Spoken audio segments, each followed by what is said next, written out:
सज्जन कोमल होते हैं और दुष्ट कठोर होते हैं। जिह्वा कोमल है, दांत कठोर हैं। महाराज जी, जिह्वा को सब इंद्रियों में हड्डी है, कोई ना कोई अस्थि है। कान में भी हड्डी है, यहाँ ये आंख में भी उपास्थि है, गोलक में नहीं, लेकिन यहाँ ये हड्डी है। देखो यहाँ दबाने से पता चलेगा, ये हड्डी है, ये हड्डी। केवल एक जिह्वा ऐसी इंद्रिय है जिसमें हड्डी नहीं है, क्योंकि हड्डी होती तो जिह्वा में कठोरता आती। ठाकुर जी, इसका मतलब ठाकुर जी हम सबको संदेश दे रहे हैं कि हमने कठोर बोलने के लिए जीभ बनाई ही नहीं है, हैं? कठोर बोलने के लिए बनाई होती तो इसमें हड्डी होती। ये बिना हड्डी की है, नरम है, एकदम कोमल है, इसलिए नरम बोलो, कोमल बोलो, किसी के साथ कठोर भाषण मत करो। बहुत से लोग कहते हैं कभी कभी बुद्धि खराब होती है तो हम भी कह देते हैं मैं कटु सत्य कहने जा रहा हूं। बात तो आपको कड़वी लगेगी लेकिन हम कहेंगे जरूर, ऐसा कई बार वक्ता लोग कह देते हैं। हमारे पूज्य गुरुदेव भक्तमाली जी कहते थे, श्रीमान जी कटु सत्य बोलने का ठेकेदार भगवान ने आपको ही बना दिया है क्या?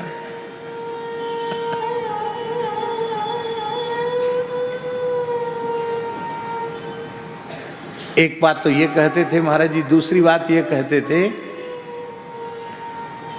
कि श्री शंकराचार्य जी महाराज साक्षात शिव रूप थे, श्री रामानुजाचार्य साक्षात शेषावतार थे, श्री रामानंदाचार्य साक्षात राम जी, श्री निम्बार्क भगवान साक्षात सुदर्शन चक्र, श्री मध्वाचार्य जी, श्री विष्णु स्वामी आचार्य जी, श्री वल्लभाचार्य जी, ये जितने भी आचार्य हमारे हैं ये सब के सब भगवद रूप हैं कि नहीं? और सबने प्रकट होकर के उस काल में धर्म की रक्षा की, लेकिन कलयुग को किसी ने बदला क्या? ये समर्थ थे, ये कलयुग बदल सकते थे, लेकिन कलयुग नहीं बदला। अब तक चल रहा है, चलेगा भी। क्यों नहीं बदला कलयुग?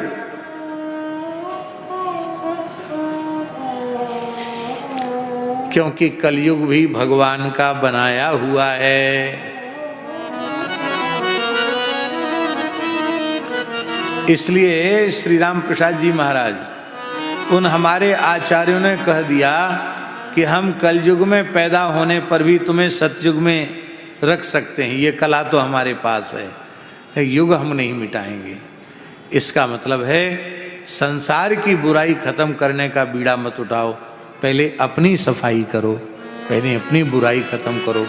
अपना हृदय का कलयुग मिट जाएगा तो आपके बाहर वाला कलयुग भी समाप्त हो जाएगा। इसलिए सत्यम ब्रूयात, प्रियम ब्रूयात, न ब्रूयात सत्यम अप्रियम।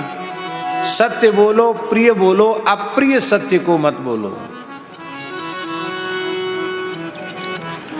जिस आदमी के या स्त्री के कुबड़ निकल रहे हों वो सुंदर लगेगी देखने में? बोलो।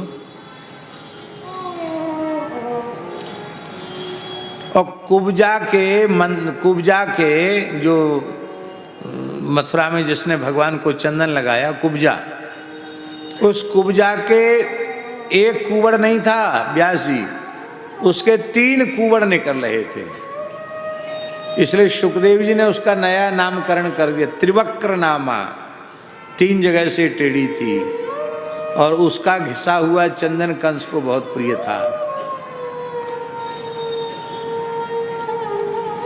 अब हमारे ठाकुर जी पहुंच गए वहां के सामने, तो कहने, हे कुंवरी कहाँ जा रही है, कहाँ को मर रही है, कहाँ है तेरे हाथ में? ऐसा बोलते ना यदि ठाकुर जी तो 10-20 गाली दिए बिना नहीं रहती वो। काने को काना कहो, अंधे को अंधा कहो, उसको अच्छा लगेगा?